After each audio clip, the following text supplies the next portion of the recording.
laftooda ciriirigaas uu soo maraya dhaawac weyn iyo u geen karaa asagoo wuxuu soo bixi karaa suuxsan ama marmarka qaarkood asagoo dhintay intaasna waxaa keeni kara dhibaatooyinka oo gudniinka ee waa gabdhahan in laga daayaa. Although we have learned to adjust to both superpowers, we have our own way of doing things in Somalia. The government that came to power in 1969 decided to promote Somalia's development through scientific socialism, which is a pragmatic blend of Marxist and Islamic principles.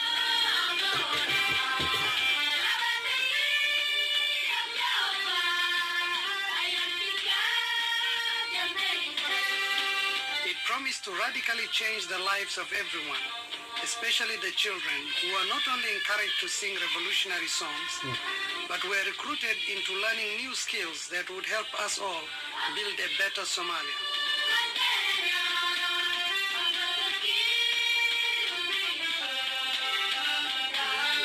In Somalia, our history has always been passed down by word of mouth from poet to poet. In 1972, our government finally created a written language. Everyone was involved, and during the National Literacy and Rural Development Campaign, the schools were closed down and the students became teachers. They roamed throughout the country, especially on the lookout for rural and nomadic families. Our government's program to create a modern Somalia officially recognized the special contribution that women could and should make. The Revolutionary Family Law of 1975 gave them equal rights.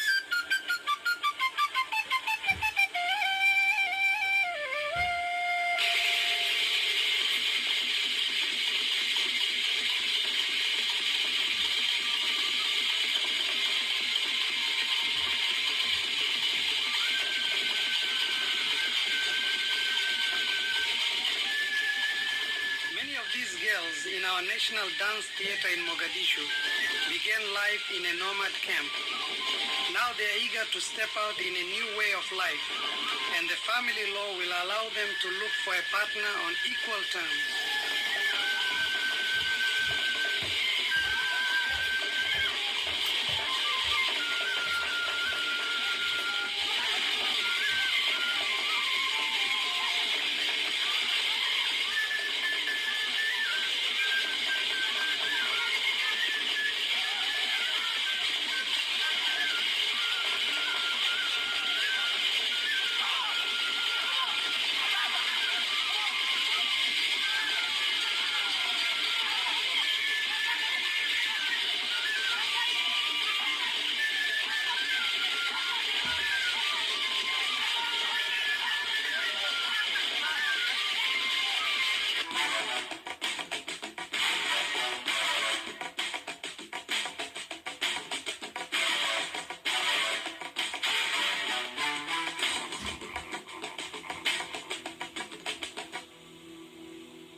Somalia, a hot, dry country. The people of Somalia respect this harsh terrain and sustain life from its meager resources. What seems barren to outsiders, the Somalis regard as a blessed land teeming with camel herds. Somalia belongs to its people. Its pastures are a gift from God to all Somalis.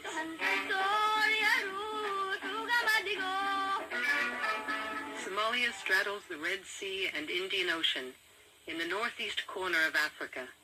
This is the Horn of Africa, the biblical land of frankincense and myrrh at the crossroads of Africa and the Middle East.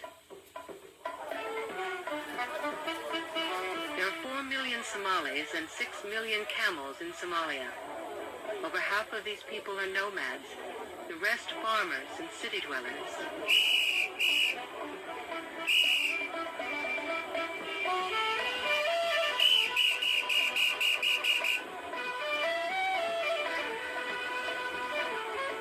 It is a country of contrasts. Until 1972, the Somali language was unwritten. But words have always been at the heart of the culture. In a land where breath comes hard and no fresh breezes blow, when daylight comes and the dust rises, the distant roar belongs to the hungry lion, and the battle belongs to the valiant. But the scorching flame of heat, it belongs to the parching wind. Somalia is a nation of poets. They use the rhythms of nature and the colors of the land to relate the history of a country often racked by outside forces. In the late 19th century, when European powers partitioned most of Africa, they recognized the Horn of Africa for its strategic importance. So these outsiders staked claims to it, leaving these monuments as stone symbols of a colonial past.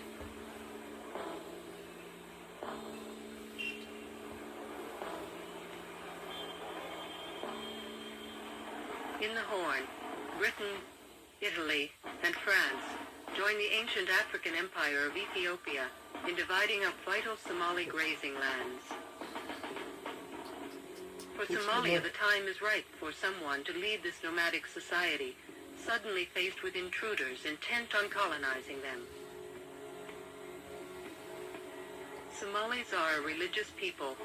As Muslims who believe themselves descendants of the Prophet Muhammad, it is fitting that the leader who steps forward is a Muslim teacher named Muhammad Abdullah Hassan.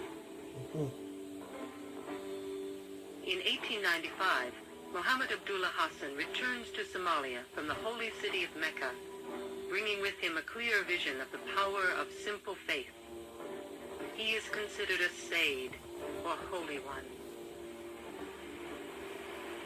On arrival, he resists an English officer who has demanded an entry tax. In a struggle, the Englishman falls off the pier. The belligerent Somali is not arrested, but is simply dismissed as being mad. The Sayyid starts denouncing his countrymen who cooperate with such colonial authorities, urging all Somalis to work together as Muslims. If the land is your land, why aren't you its government? If Islam is your religion, why do you submit to infidel overlords? His message inspires many to join him. They become the dervishes, a movement of devout Muslims dedicating their lives to the service of God and community. Their units repel Ethiopian soldiers who have plundered Somali villages. In 1899, the British receive a defiant letter from the Sayyid, challenging their very presence. Now choose for yourselves. If you want war, we accept it. But if you want peace, you must pay us a protective tax. Relations deteriorate. Britain proclaims the Sayyid to be a rebel of the empire. To the imperialist mind, his rejection of colonialism confirms his madness. Sayyid Mohammed is henceforth branded the Mad Mullah. The colonialist armies join together to break his resistance.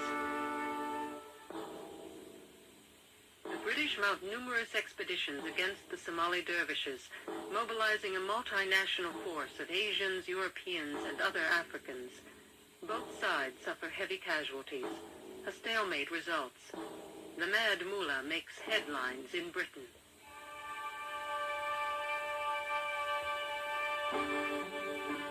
The Sayyid addresses an open letter to the English people.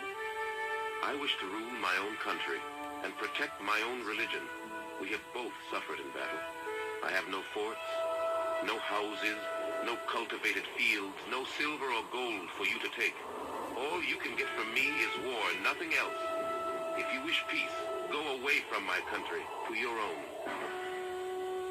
Sayyid Mohammed's dervish army continues to grow and soon numbers 10,000 men and women, all trained to ride and to shoot. The war-weary Italians and British negotiate a ceasefire with the Sayyid, allowing his dervishes a territory in the interior. They regroup and create councils to advise their guerrilla army and its civilian supporters. In 1910, Britain reluctantly withdraws her forces to the northern coast. Before leaving, arms are distributed to so-called friendly clans, thereby reigniting old rivalries. The British quickly realized their withdrawal was a mistake. They create a camel corps to patrol coastal areas. In 1913, its commander, Captain Richard Corfield, disobeys orders and leads an attack against the dervishes. Corfield is killed, his forces annihilated. Sayyid Mohammed commemorated the dervish victory with a poem. You have died, Corfield, and are no longer in this world. A merciless journey was your portion. In that other world, tell your companions how God tried you, and say how the dervishes were like thunderbolts of a storm, rumbling and roaring. The dervishes abandoned their guerrilla tactics, building a network of fortresses to establish the territory of their state. This political strategy makes them immobile. Military roles are reversed. The dervish structures become fixed targets. After World War I, the British vowed to crush the Sayyid's movement quickly and economically. In 1920, a major expedition combining air, ground, and naval forces is dispatched to Africa with the Air Force in command. For the first time in history, air power will determine military strategy. Air Vice Marshal John Gray remembers. In previous encounters with the British, he'd always had the advantage of extreme mobility. He could move about that country so easily and quickly. The aeroplane reversed that, and we had the initiative, which was quite a new thing. The target is the dervish headquarters at Calais. We got the Medwara bottled up in this fort and bombed it. So I think we did probably a fair amount of damage. The Sayyid curses the planes. Vultures hovering over my head, eager to dip their filthy beaks into my body. Anyway, the Mad Mullah was not so easily caught. He waited for a few days. He watched what was going on around him. He noticed that the Camel Corps watered their camels early every morning, and their horses. And whilst they were busily engaged in doing this one morning, he and about 30 of his head men on ponies escaped out to the other side of the fort and made a dash for it. So that was the end, really the end of the little war. Though the dervish troops had been dispersed and the forts were left in ruins, that so-called Little War had laid the foundation for the modern Somali state and established Sayyid Mohammed as its father. Sayyid Mohammed articulated Somali beliefs with a poetic power that inspired his people. Today, at the National Theatre, dervish history is reenacted.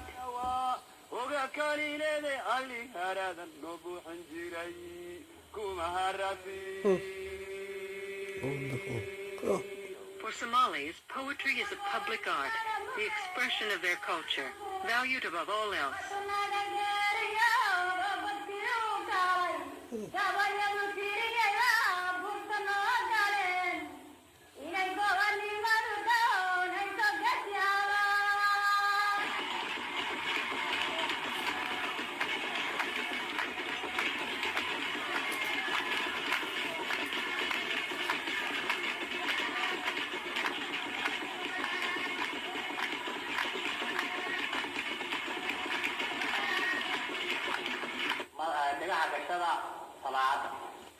At the National Academy, Scholars transcribe poetry, stories, and proverbs composed years ago. This project is especially important since Somalia adopted the Latin alphabet for its language just in 1972. Poems which for generations were known only by heart can now be preserved in the written Somali script. That language is also used for public administration, law, and especially education, where great changes have occurred in recent years.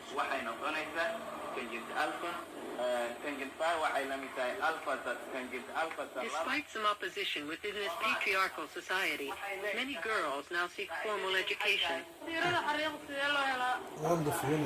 But they still encounter difficulties.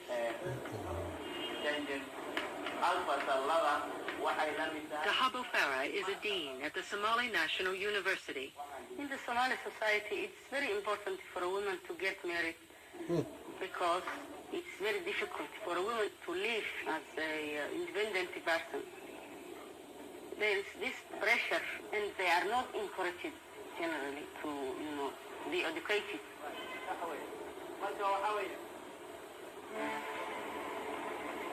Adequate medical care is a problem for all Somalis, men and women alike. This is Benadir Hospital, Somalia's maternity and pediatric center. The government of Somalia has stated its strong commitment to eliminating human affliction. However, in a country with a difficult environment, inadequate nutrition, and insufficient health care, disease is widespread. Dr. Mohammed Wassame is the director of the Benadir Hospital.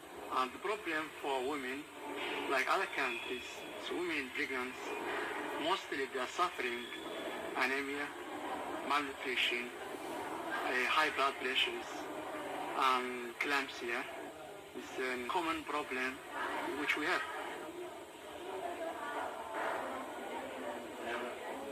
The infant mortality rate is high.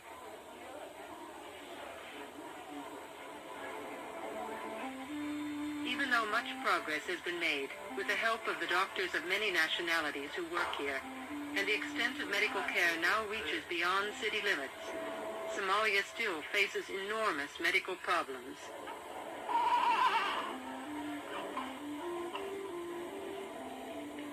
A custom which affects all Somali women. It is a radical form of female circumcision called infibulation. For centuries it was accepted as a female initiation rite, performed to assure virginity and fidelity. But it is now recognized how this practice has been used to subjugate women and maintain their subservient role in society. It is now challenged by socially conscious Somali women unwilling to accept submissive roles. Somali men also support this effort. As a father, Abdul Qadir Noor is committed to eliminating this controversial practice.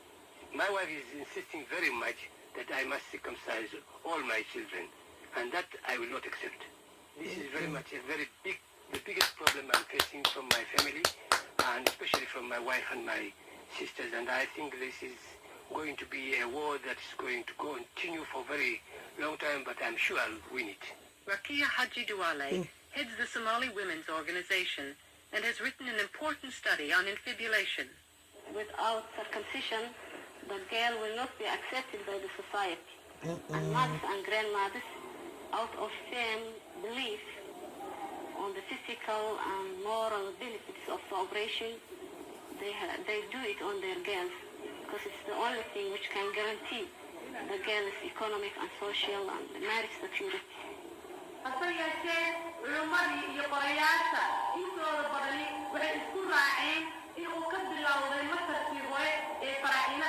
The Somali Women's Organization has begun an education campaign to persuade women to abandon this harmful custom. We don't like forums to criticize or to interfere in this female circumcision issue because it's a Somali problem, and we as Somalis, we are aware and we know this is a serious problem in our country, and we have the ability and we are ready to do something about it. Somalis have a strong sense of themselves as a people. Unlike most African countries, Somalia is a homogeneous nation whose people speak the same language share the same culture, and practice the same religion, Islam.